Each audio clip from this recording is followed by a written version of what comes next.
Salam hörmətli izləyicilər. Daha öncə sizlərlə qazanda hazırlanmış keks növünü paylaşmışdım. Ancaq bugün mən sizinlə qazanda hazırlanmış ballı, daha çox bal tortunun aromasını verən keks növü deməli bölüşəcəyəm. İstəsəniz bu keksi fırında, istəsəniz qazanda bişirərsiniz. Heç bir fərq olmur. Mən yenidən qazan istifadə edəcəm. Çünki düzün deyim ki, qazan ən asan üsuldur. Deməli, istifadə edəcəyim ərzaqlar. Əgər qazanınız böyükdürsə 5 yumurta ilə hazırlayın və bütün ərzaqları artırın. Ancaq mən 3 yumurta ilə hazırlayacağım. 20 cm diametrindən olan qazan istifadə edirəm. Təxminən testdə 7-8 cm hündürlüyündə qalxacaq. Onun üçün qazanınız dərin qazan olmalıdır. Deməli, 3 ədəd yumurtanın sarısını ağından ayırırıq. 1 dolu stəkan şəkər tozunun deməli, təxminən 1/3 hissəsini kofemolkadan keçirtmişəm. Əgər varınızdırsa evdə hazır şəkər pudrası, onda 2 xörək qaşığı şəkər pudrası lazım olacaq sizə. Və unumuz var, balımız var, vanil, qabartma, şəkər tozumuz və gördüyünüz bir də bizə az miqdarda təxminən 4-5 xörək qaşığı süd lazım olacaq. Yumurtanın ağını və sarısını ayırdıqdan sonra yumurtanın ağını yüksək sürətlə tam ağarıb, hər zaman dilədiyimiz kimi tam ağarıb, qabdan düşməyəcək formaya gələnə kimi yaxşı olar ki, çalasınız. Yumurtanın ağı artıq möhkəm formaya gəlib. O zaman mən onun içinə həll etmiş olduğum şəkər tozunu qatacağım. Yəni pudra şəkəri. Əgər yenə də deyirəm, hazır satmamışsınızsa, lap gözəl. O zaman pudra şəkərini testanın yumurtasının ağının içinə qoyacağım. Və yenidən qarışdırıb həll olsun.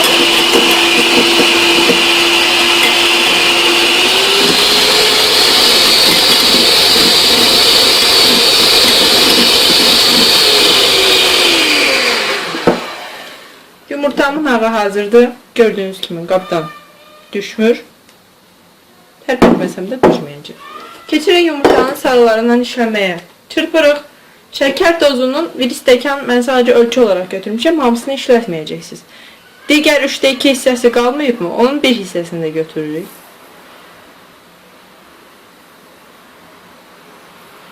Bu qədər. Artıq bu geri qalan pesok bizə lazım olmayacaq. Onu qoyuruq qırağın. Çünki biz ona bal qatacağıq. Bal əvəz edəcəyik. İndi yenidən çırpmağa başlayalım.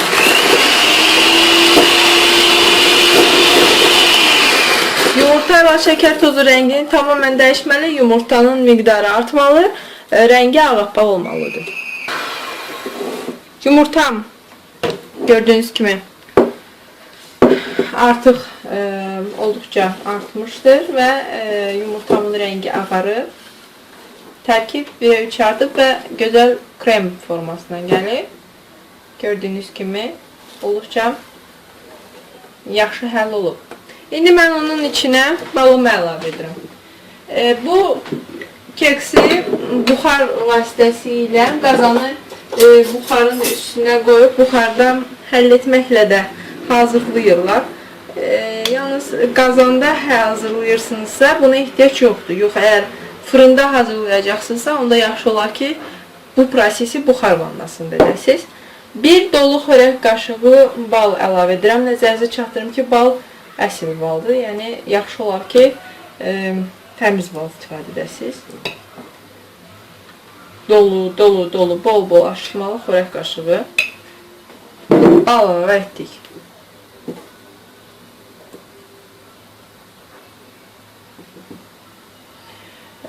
Və elə balın ərdikcə də 1 2 3 4 5 xörək qaşığı süd əlavə etdim. 5 xörək qaşığı. Yenidən mikser vasitəsilə çırpıram. Tərkibim hazırdır.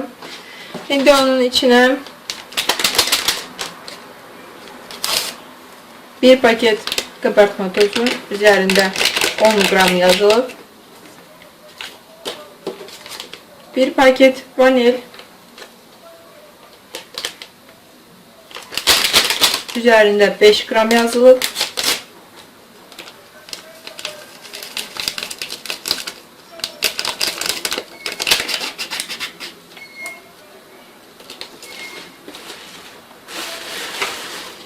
Ələk vasitəsilə unu əriyəcəyik. 1 stəkan unu da ələdim. Daha doğrusu unun 1/3 hissəsini ələdim. Az əliyib mikser vasitəsilə qarışdıracağım.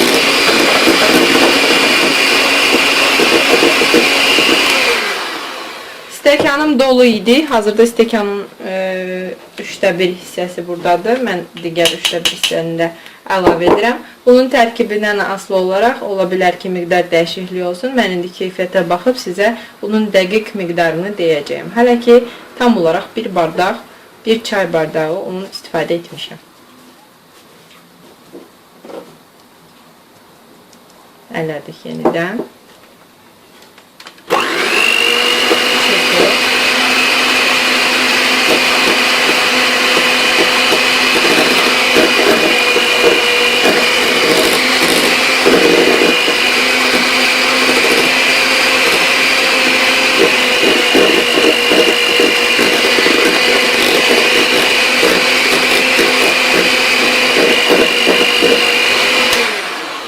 Deməli belə, əslində bu formada da götürə bilərəm, ancaq bir xörək qaşığı da əlavə edəcəm.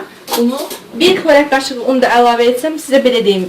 Deməli, təpələmə istəkən. Bu formada təpələmə un götürmüş olacağım. İstəkanım buradan idi unun. Əgər bir xörək qaşığı da götürsəm, elə bir bu qədər un götürmüş olacağım. Yəni dolu istəkan un.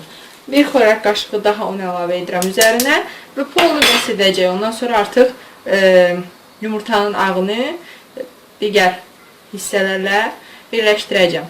Nəzərinizə çatdırım ki, bu keksi həm tort kimi istifadə edə bilərsiniz, ancaq keks kimi çox ləzzətli bir tərkibdir. Tort kimi istifadə etsəniz, keksi 3 yerə bölüb, arasına krem yaxsanız, elə hardasa bal tortunun ətrini verəcək.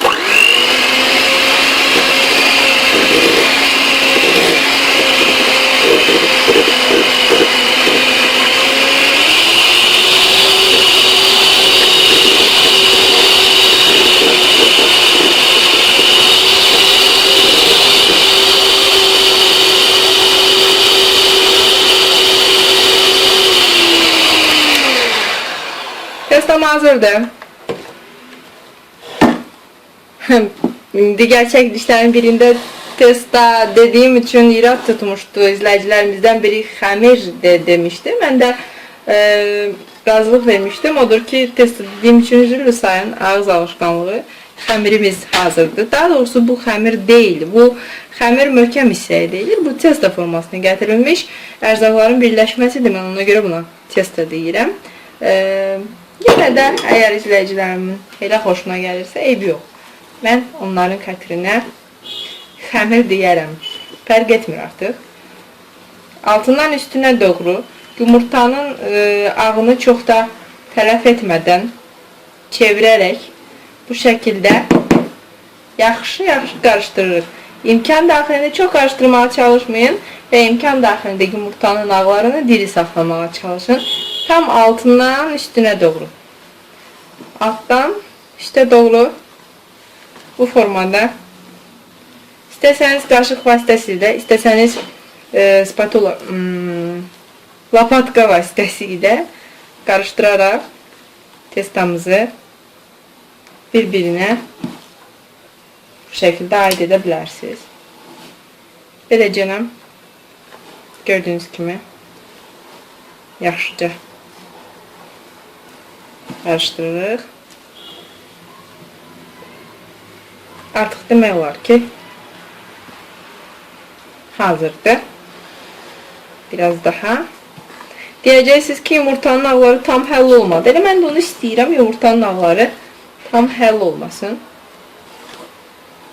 Nəzərinizə çatdırım ki, testaya kakao da vura bilərsiniz, ancaq balın ətrinin gəlməsini istəyirəm.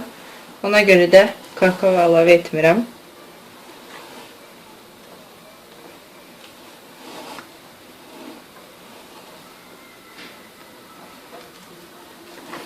İstənilən keksə, istənilən fərq etmir pişinti növünə mayonez əlavə etməklə linç olmağın qarşısını %40 ala bilərsiniz. Mayonez xəmirin linçliyini götürür. Əgər içinizdə birazcık qorxu varsa, onda çox az, təxminən 1 xörək qaşığı qədər testoya mayonez əlavə edə bilərsiniz. Deməli belə, mənim xəmirim hazırdır. Bundan artıq qarışdırsam artıq yumurtanın bütün köpüyü gedəcək. Və mən indi yenidən qazanımın dibini yaxşıca yağlayıram. Gördüğünüz kimi yanmaz yapışmaz qazan götürmüşəm. İçini yağlayacağım. Daha sonra içine azacık un sərpəcəm və onun artıq hissəsini atacağım. Deməli, öncə yağlayaq. Yağladım. İndi un sərpirəm içine.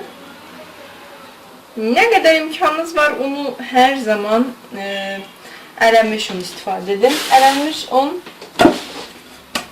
keyfiyyət xəbərçisidir. Yəni tam olaraq un eğer testanın içində ələnirsə, o zaman un testanı yatızdırmayacaq deməkdir. Və nə qədər belə deyim, aşağı etajlı un olsa da istənilən halda əgər un ələnibsə, o köpürtməni lazımlı miqdarda verəcək. Gördüğünüz kimi qazanım hazırdır. Testamı qazana əlavə edirəm. Əgər istəsəniz bir hissəsini əlavə edib, içinə biraz qoz səpib, daha sonra ikinci hissəni əlavə edə bilərsiniz. Elə də çox ləzzətli olur. Hətta deyim ki, əgər tort eləməyəcəksinizsə, mütləq elə edin. Və yaxud damla şokolad da istifadə edə bilərsiniz. Yaxşı yadıma düşdü. Mən keçən dəfə qoz səpmişəm. Bu dəfə damla şokolad istifadə edəcəm. Biraz xəmiri düzləşdireyim. İçinə damla şokolad sərpirəm. Yoxunuzdursa sərpin, yəni vacib deyil. Sadəcə yenə deyirəm, qoz, badam fərq etmir, yəni istifadə edə bilərsiniz. Mən sadəcə nə bilim, fərq olsun deyə istədim. Çünki mən yenə deyirəm, bunu tort formasına gətirməyəcəm. Kek formasında servis edəcəyəm. Üzərini örtürük. Əlavə etmiş olduğum damla şokoladların üzərini örtün ki, göçək görsənsin. Kəsəndə içindən çıxsın. Sürpriz olsun. Və testanın üstünü yaxşı düzləşdirirəm.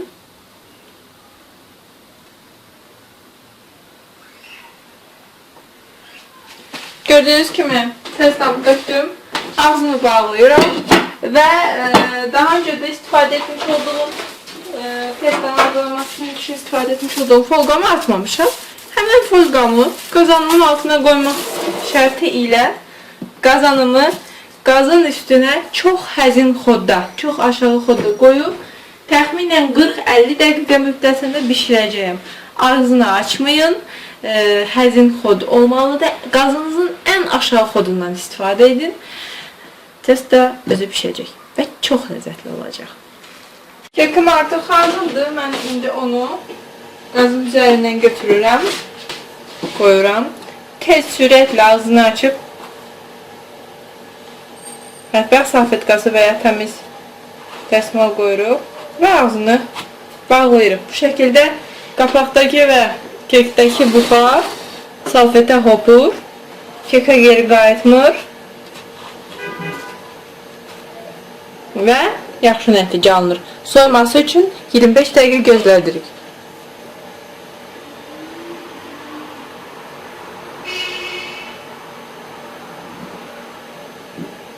Mən onu, qızımın ərzaqları, əşyaları var. Kekim hazırdır. Mən onu görmüş olduğunuz kimi qaba servis ettim.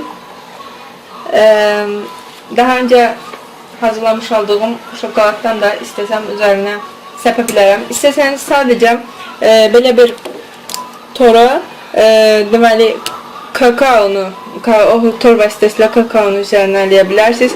İstəsəniz sadəcə bu şəkildə, istəsəniz pesogunu ala bilərsiniz. İstəsəniz kəsib tort kimi istifadə edə bilərsiniz. İlədiyiniz zaman bal tortunun iyi gəlir və əminəm istiliyi yatdıqdan sonra kəsəcəm. Hələ də müəyyən qədər istidim. Əminəm ki, tərkib olaraq da xoşunuza gələcək. Mən indi onun içini də sizə tam dəqiqliyi ilə bir daha göstərim. Qapağı açdığım zaman özümü yoxlamışdım. Baxın, heç bir tam tərtəmizdir, yəni çox rahat pişib. Gördüyünüz kimi heç nə yoxdur. Belə, kekim hazırdır. Son olaraq servis bölümündə mən sizinlə görüşəcəyim. Bəli, hörmətli izləyicilər, gördüyünüz kimi mənim kekim hazırdır. Onun mən üzərinə şokolad da əlavə etmişəm. Nəzərinizə çatdırım ki, artıq hissəsi yoxdur. Damla şokoladlar da içinə bu formada əriyib axıb və içinə şokoladın içinə qatmış olduğum kofenin ətri də balın ətri ilə qarışıb olduqca ləzzətli təam alınıbdır. Ümid edirəm ki, reseptlərimizi bəyənirsiniz. Əgər bəyənirsinizsə, yaxınlarınızla bölüşməyi, kanalımıza abunə olmağı unutmayın. Dəyərli zamanınızı ayırıb izlədiyiniz üçün təşəkkür edirik. Tezliklə görüşərik.